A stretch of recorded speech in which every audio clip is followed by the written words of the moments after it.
What's going on, everyone? OMG, my vintage here, and these are my pickups from the June 25th, June 26th weekend.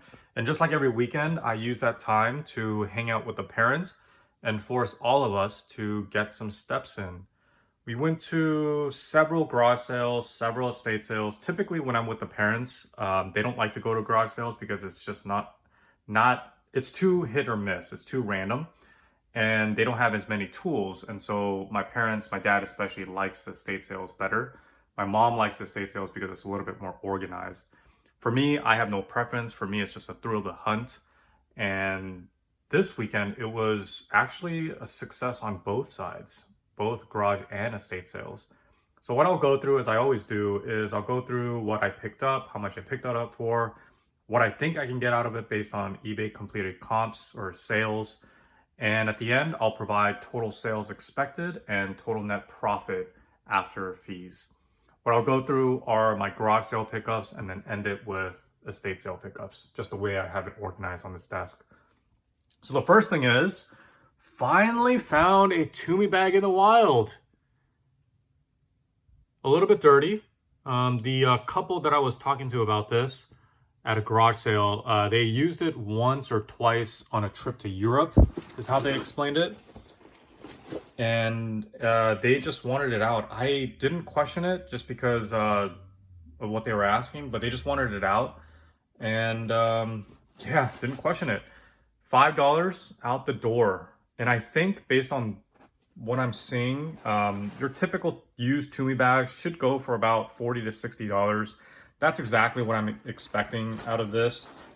I haven't done enough homework to understand what these type of bags go for. This is, I think, a little bit more unique in that this is a roller bag, clearly, but it also has straps to use as a backpack, I think. So, yeah, I don't know how it works, but I haven't really sold large, bulky items like this before. So if I get too lazy, not about listing, but just the thought of trying to ship this, I might just use it myself because it's a really good size as a carry-on luggage. I think that's the size, but in either case, it's a good size to use for business trips.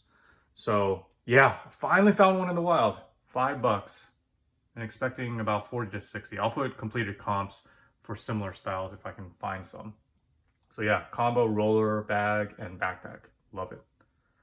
Next estate sale I went to was this lot of 3 Texas Instruments items.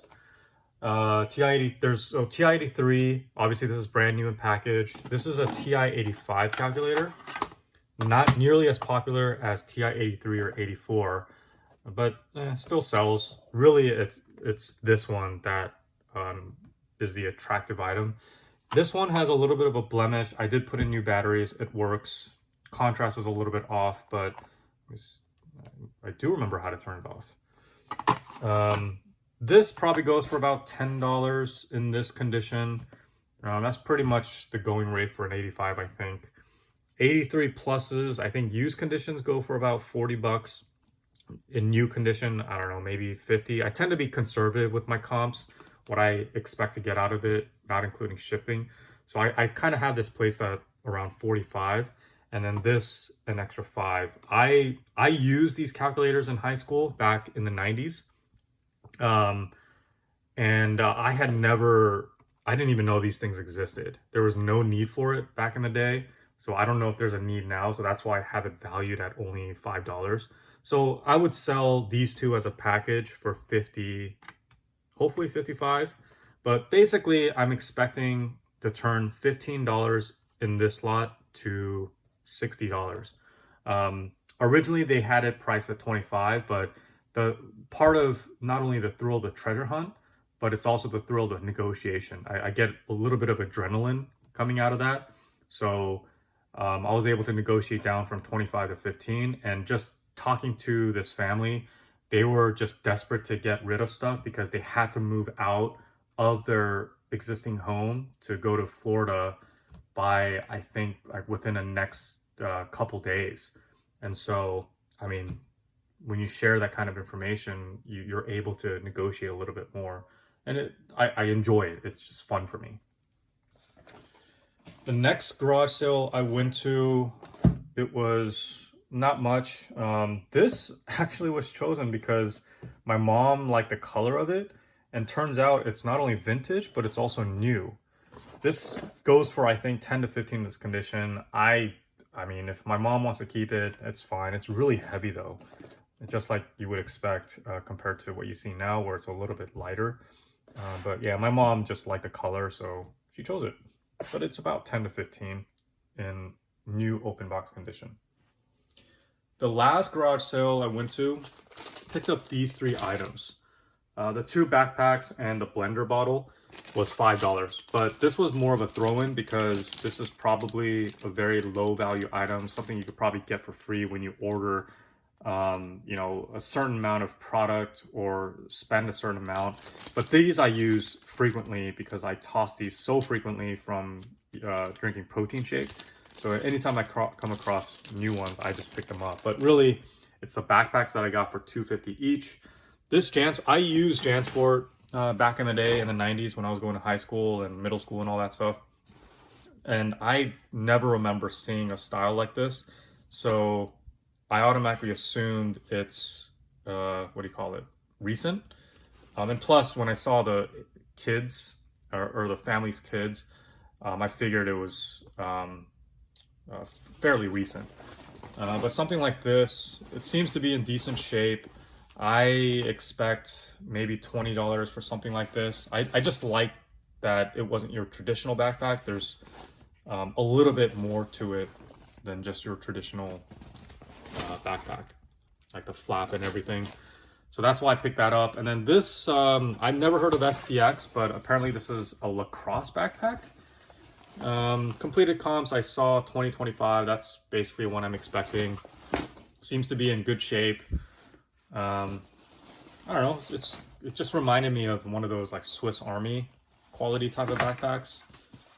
So the $5 that I spent, I'm expecting, let's say $40 for these two backpacks.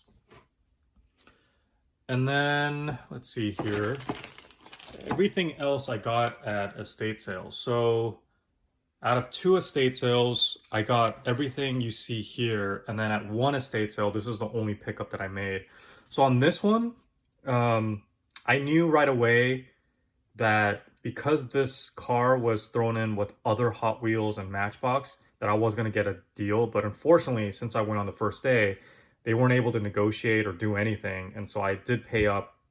I paid up $2 for this. I could probably get about 10 to 15 if I'm lucky. I'm expecting 10. This will be an easy sell. So I'm not an expert or a collector of Matchbox or Hot Wheels cars, but the only two things I look for are the following. So for Matchbox cars like this, I only look for, so Matchbox, right, 1969, made in England, Lamborghini, is this, super fast. So if it says super fast here, sometimes it'll be here. If it says super fast and it's from the 60s and I maybe early 70s, I will always pick them up, but I will never pay more than $2 no matter what, because I just don't know enough about it. And typically I don't have time to look up every single one. And the only reason why I know about Superfast is because as I sold these type of cars before, I always try to engage and develop a relationship with those who purchase from me. And through those conversations, they tell me what to look for. So when I sold some Hot Wheels, I asked, hey, do you look for Matchbox? And this is how I learned about Superfast. So I think because this is in decent shape, decent condition, I think I can get a minimum $10. So this will be a very quick and easy sell. And the reason why I'm okay paying up $2 for this is because it doesn't take a lot of storage and it's very easy to ship. When you look for these type of cars, super fast, and then I'll go through Hot Wheels in a minute. But if it's like just jumbled in with other similar cars, then I think you're going to be able to get a good deal, certainly less than $1 a piece. Unfortunately, with estate sales and things like that, Usually they do a ton of research, and so these type of cars would be separated, and then they'll mark it up to, you know, 5 to 10 to 20 bucks or more. And they might be worth it, but again, I just don't want to spend the time to research that. So super fast for Matchbox, and then Hot Wheels is the obvious one that I look for. And for Hot Wheels, I only look for the red lines. So the red lines means it's literally a red line around just outside of the rim, but it's on the wheel. But you have to be careful because when you flip it over, clearly this isn't Hot Wheels. I don't have an example because those sell so quickly for me. But for these, or for the Hot Wheels red line, they do make what do you call it? Reproduction. They create modern versions of it, and so you can easily get fooled by red lines just because it might have been produced within the past decade. What you want to look for is where it says made in. I believe the only legitimate vintage redline Hot Wheels cars are made in either USA or Hong Kong. Anything that's manufactured outside of USA or Hong Kong are not legit, like vintage redline vehicles or redline cars. And that's the only thing I know, and that's the only thing I look for. Few and far between because people already know about it, but there tends to be some estate sales or garage sales where they just, again, toss it in with everything else, and it gets missed. But I never pay more than $2. That's not something I'm willing to do, especially depending on the condition. All right. And the last pickup is basically from one estate sale. It was a really nice neighborhood. And I think the owner, based on coming across a ton of these style auto clothing, and this person had like planners and business cards just all scattered throughout. I think this person was a chairman or something like that, like really, really high up. And I knew right off the bat that things were going to be legitimate. And the reason why I mention that is because of the shoe, which I'll go through after. But yeah, this person had a ton of this style auto competition design clothing. I picked up the new jackets. There's, I think, 11 of these. And then this leather jacket, which is not in perfect condition. Definitely some wear in terms of like maybe some stains or something like that. Like here you can see that I can't get rid of, I don't think. But the quality is there. It is vintage, I think. Made in Korea, genuine leather. But yeah, so I got each of these pieces of clothing for $15 a piece. So this jacket for 15. These are brand new with tags. So let me pop one out here. I really like the quality. So I've never heard of this company before, but again, I think these are all vintage. Unfortunately, they're all larger sizes. I don't typically like going larger than an XL when it comes to clothing. It just sits around so long, but this was a risk I was willing to take. They all have these new tags on them, brand new, different colors. I think there's different shades of blue. There's this awkward looking color. What is that, like silver, bluish thing? Black, red, and I think a white.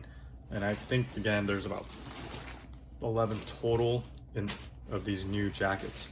So it's high quality, it seems like. Not flimsy at all, but it is like a windbreaker type of jacket. When I saw comps on this really quickly, I think used ones without tax went for 40. I did see a new one for something like 50, I think it was 50 or 60.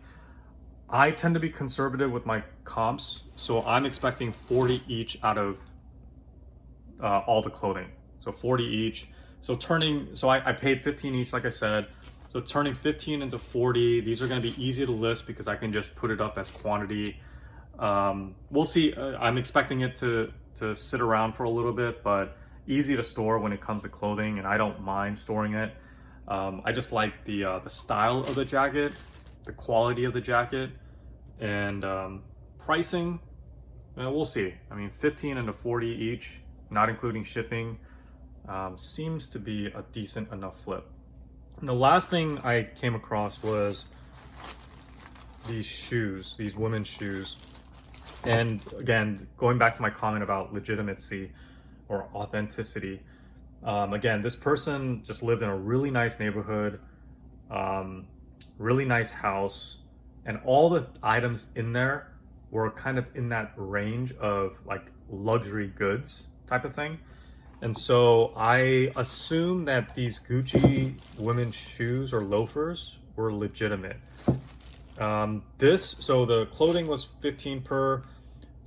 These shoes were originally marked at, I don't even remember, but I got them for $5.